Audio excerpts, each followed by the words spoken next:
Salam hörmətli izləyicilər, yeni bir video ilə qarşınızdayıq. Bu videoda sizlərə pensiyaların artımı ilə bağlı son məlumatları çatdıracağıq. 220 manat yaşa görə verilən pensiyanın artımı ilə bağlı yeni məlumatlar var.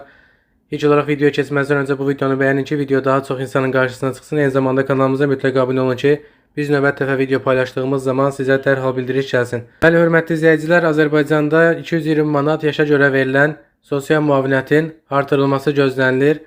Bu artım isə aprel ayının əvvəlinə təsadüf edəcək böyük ehtimalla.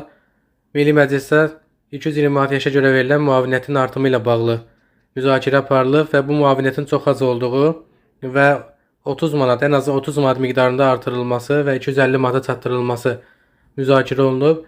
Hətta bəzi millət vəkilləri bu müavinətin hətta 300 manata çatdırılması ən doğru variant olduğunu bildiriblər. Biz daha əvvəl videolarımızda paylaşmışdıq hörmətli izləyicilər. 220 manat yaşa görə verilən sosial müavinətin 220 manatın 30 manat artırılaraq 250 manata çatdırılması gözlənilirdi. Qeyd edim ki, əmək pensiyaları digər müavinətlərdə artım olunmuşdu. Təkcə əlillik müavinətlərində, əlillik pensiyalarında artım olmamışdı. Azərbaycanda əmək pensiyaları fevral ayında indeksləşdirilmiş və artırılmışdı və eyni zamanda əlilliyə görə əmək pensiyaları və yaşa görə əmək pensiyaları var ki, onlar indeksləşdirilmiş və artırılmışdı. Xüsusi şərtlərlə pensiyalan vətəndaşların pensiyalarında da artımlar qeyd alınmışdı. Yalnız əlillik pensiyalarında sırf əlillik müavinətlərində və yaşa görə verilən sosial müavinətlərlə ki artım olmamışdı. Və qeyd edim ki, növbəti dəyişiklikdə Milli Məclisdə müzakirə olunan məsələlərdən biri də 220 manat yaşa görə verilən müavinətin artımı ilə bağlıdır. Qeyd edim ki, bu müavinətin ən azı 30 manat miqdarında artırılması və 250 manata çatdırılması gözlənilir. Qeyd edim ki, hörmətli izləyicilər, bu müavinət 2 ildir ki, demək olar artırılmır. Sonuncu dəfə 2024-cü ildə artırılmışdı və 180 manatdan 220 manata, yəni 40 manat artırılaraq 220 manata qaldırılmışdı. 2024-dən bu yana, yəni son 2 ildə bu müavinətin artımı qeydə alınmayıb. Hörmətli izləyicilər, onu da qeyd edim ki, Azərbaycanda 220 manat yaşa görə verilən sosial müavinət əmək pensiyası üçün müəyyən pensiya kapitalı və ya 25 il staj toplamayan vətəndaşlar üçün təyin olunur.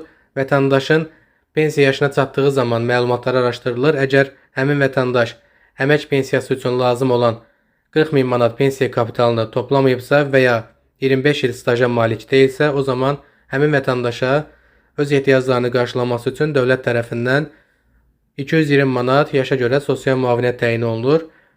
Əgər vətəndaşın məlumatları əmək pensiyasına uyğundursa, məsələn 40 min manat pensiya kapitalı toplayıbsa və ya 25 il staja malikdirsə, ən azı 320 manat minimum əmək pensiyası ilə təmin olunur və ya daha çox stajı və ya pensiya kapitalı varsa, daha çox əmək pensiyası ilə təmin olunur. Hesablama başqa cür aparılır, hörmətli izləyicilər. Əgər aprel ayında prezidentin sərəncamı olarsa, sosial müavinətin artımı ilə bağlı, həmin bu sosial müavinət, yəni yaşa görə verilən sosial müavinət 2 ildən sonra bir daha artırılmış olacaq və 250 manata çatdırılması gözlənilir. Sosial müavinətin 250 manata çatdırılması, yəni 30 manat miqdarında artırılması gözlənilir.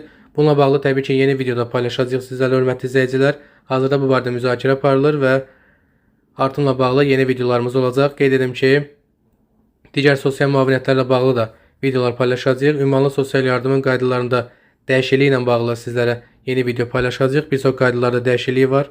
Ünvanlı sosial yardım bundan sonra hansı qeydiyyat qaydaları ilə və yoxlanış qaydaları ilə veriləcək vətəndaşlara ətraflı şəkildə məlumat verəcək.